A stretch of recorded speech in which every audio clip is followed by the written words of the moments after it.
The ultimate lie of modern security is that the one-time passcode, or OTP, is your last line of defense. You know, we've all been taught to think of it as this impenetrable digital shield, right? The final wall between our most sensitive data and everyone else. But what if I told you that in the most successful scams happening right now, it's not a shield at all? What if it's the final weapon the criminal needs, and they need you to hand it over? Let's dive into exactly how this works, because once you understand the system, you become immune to it.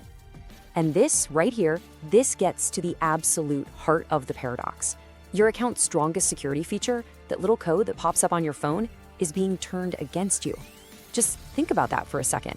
The one thing designed to prove you are you is being used to let a complete stranger become you.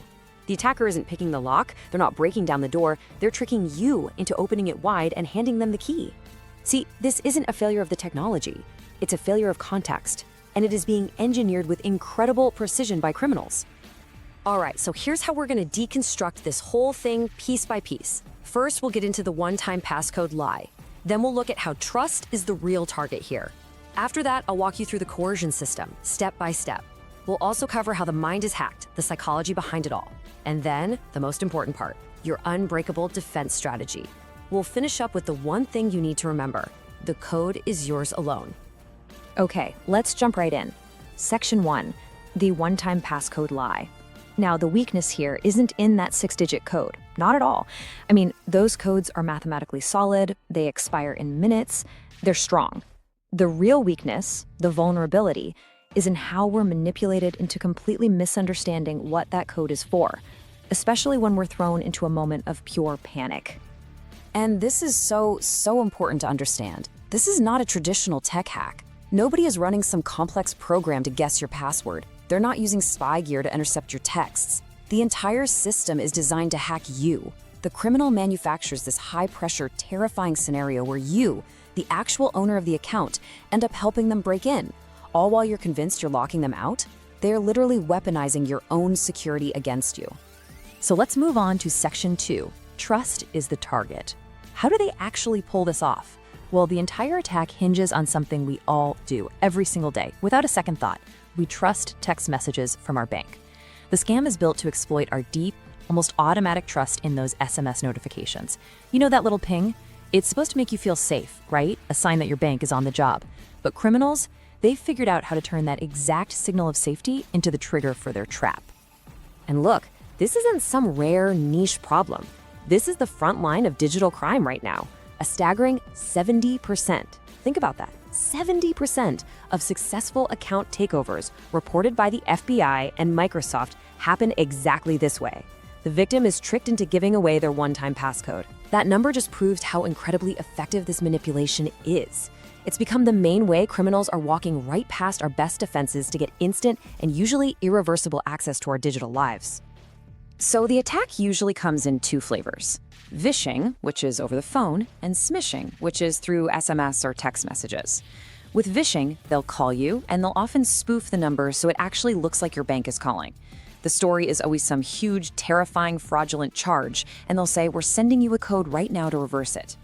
With smishing, it's pretty much the same deal but over text.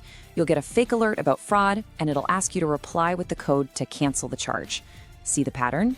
In both cases, the lie is identical. The code is presented as a defensive tool, a way to stop something bad. All right, now for Section 3, let's get into the guts of this thing, the coercion system explained. We're gonna break down the mechanics step by step, and I want you to pay close attention to the timing and the coordination, because that's what makes it so convincing. You have to think of it like a carefully choreographed performance where every single move is timed down to the second. Okay, so look at this attack chain. It's really a masterclass in manipulation. Step 1, the scammer goes to your actual bank's website and hits forgot password or tries to log in. That forces the bank to send you a real code. Step 2, your phone pings. You've got that legitimate text. But then, and this is key, step 3 happens almost instantly. The scammer calls or texts you with this high-pressure, totally fake story to explain the code. That's step 4, where you're coerced into disclosing the code. And finally, step 5, they use it to seize control, change your password, and lock you out. It all happens in seconds. Let's just pause right here, because this is the crucial moment. A legitimate code arrives on your phone. See, the security system is actually working perfectly. It detected a login attempt, and it sent a code to the only phone number it trusts, yours. The tech did its job, the code is real, the text is from your actual bank. And that authenticity, that's exactly what the scammer is counting on. They don't have to fake anything, they just have to hijack the meaning of something that's 100% real. And here's where the manipulation flips. The scammer's whole job is to reframe what that code means inside your head. A one-time passcode is always a key to get in. Always. It authorizes access. But the scammer, with their urgent, panicked performance, convinces you that it's a cancellation code, a stop button to block a bad guy or reverse a charge. They are literally changing the identity of that code in your mind, turning a key into a shield. This right here, this is the psychological choke point. The demand for the code isn't just a casual question. It's made while your mind is racing, panicking over the idea that thousands of dollars are draining from your account as you speak. The scammer creates this intense, totally artificial crisis, a fire that only they, the supposed firefighter from the bank, can put out. And the only tool they need to do it, the code they just tricked your own bank into sending you. Okay, so we've seen the how of the attack. Now for section 4, how the mind is hacked. Let's talk about the why. Why does this work so unbelievably well, even on people who are normally really careful, people who are tech savvy? The answer has nothing to do with intelligence. It has everything to do with the basic wiring of the human brain. And this scam is perfectly engineered to exploit it. It all starts with something called user system trust.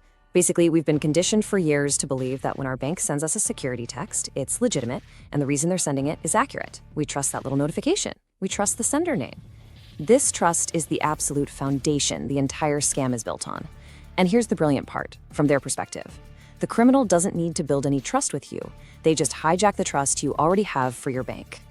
And then, layered right on top of that is authority bias. This is just a natural human instinct to obey people we think are in charge. When a call comes in and your phone's caller ID literally says your bank, your brain just defers. You automatically become more compliant, more willing to do what they say, even if it feels a little off. And that brings us to the final psychological weapon, cognitive overload. The scammer takes that user system trust, they add in the authority bias, and then they pour on pure panic, the thought that your life savings are vanishing right now. That cocktail of fear and urgency just floods your brain. Your rational thought process shuts down. You go into a kind of fight or flight mode where you can't think straight, and your brain desperately looks for a shortcut out. And the easiest shortcut is just to trust the calm expert on the phone who's telling you exactly what to do. So that brings us to the most painful question in all of this, right? Why do people ignore the warning that's literally printed in the text message? You know the one. Do not share this code with anyone. The answer is cognitive overload. In that state of pure panic, your brain will always prioritize the urgent, live instructions from the human voice on the phone, the authority, over the silent, static words on a screen. The fire raging in your head feels too big to stop and read the instruction manual on the fire extinguisher. Okay, we have now completely deconstructed the attack. You understand the mechanics, you understand the psychology. So now, for Section 5, let's build your unbreakable defense strategy. This is all about making one critical mental shift, moving from passively trusting every alert you get to actively verifying everything, putting you back in control. I need you to listen very carefully. This right here is the single most important thing you need to know. This is an absolute ironclad universal rule. Burn this into your memory. No legitimate bank, no company, nobody will ever call you, text you, or email you and ask you to read back your one-time passcode. Ever. There are zero exceptions to this rule. The moment someone asks for the code, you know it's a scam. The request itself is the fraud. So what you need to do is adopt a personal policy. Call it the mandatory non-disclosure rule. It's really simple. Rule 1, you never share an OTP code. Period. It doesn't matter who they say they are or how scary their story is. The reason doesn't matter. Rule 2, recognize the red flag pattern. It's always this: an unexpected call or text, followed by a code arriving on your phone, followed by a demand for that code. The second you see that pattern, you hang up, you delete the text. Then you take a deep breath and you call your bank using the official number from their website or the back of your card. You take control. Now, beyond just changing your mindset, there is a huge technological step you can take. This entire attack works because SMS texts are vulnerable. A much stronger way to go is using an app-based authenticator. Think Google Authenticator or something similar. These apps generate the codes right on your device, completely separate from the phone network, which shuts down this whole avenue of attack. For your really critical accounts, you can even use a physical hardware key. The main takeaway here is simple. Whenever you have the option, move your important accounts away from SMS-based authentication. All right, we're at the final section. The code is yours alone. We've gone through the lie, the system, the psychology, and your defense. Let's bring it all home with the one principle that changes everything and redefines what your last line of defense really is. So here's the new strategic principle. At the beginning, I told you the OTP isn't your last line of defense. And it's not. Your true last line of defense isn't a piece of technology at all. It's you. It's your knowledge. It's your decision. It is your absolute unbreakable refusal to share that code. The power isn't in the 6 digits that get sent to your phone. The power is in your absolute control over those digits. So I'm going to leave you with this one final protective mantra. It's simple, it's clear, and it will make you immune to this entire category of scams. The OTP code is for your eyes only. You use it to log yourself in. You never, ever read it back. Period.